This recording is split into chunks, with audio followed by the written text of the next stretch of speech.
Hi guys, magandang gabi. Ayan po tayo nagkukulitan dito ngayon.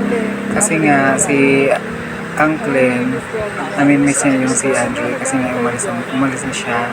Siya yung umuwi muna sa kanila kasi nga syempre kailangan niyang mag-aral muna kaya umuwi muna siya. Kaya ito, nagkakulitan kami si Franklin kasi nga umiiyak siya.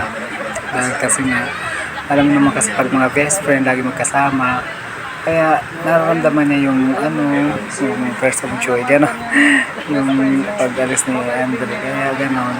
Ito, nag-iiyak-iyak siya, magpula-pula ang mata, kumukulo ang luha, kaya natapik-tapik siya.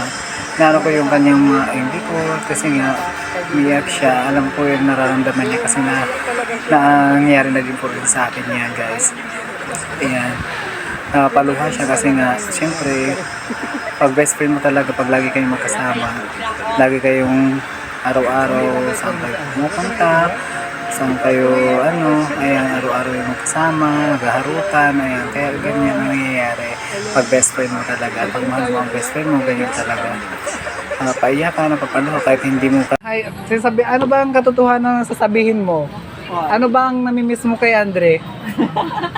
Ayun, ano ba yan? Ang client, sabihin mo, ano bang namimiss mo kay Andre? Ako ulit. Ay, Andre, namimiss daw ni Uncle yung kulitan nyo. Yung napakakulit mo, lagi mo daw siyang inaasar. Lagi, ganon. Yan po ang namimiss niya, Andre, sa'yo. Alam mo, iyak nang iyak yan. Nung umalis ka, alam mo, tulo ng tulo ang luha niya, pulang-pula. Akala mo, vampira eh. Ayan.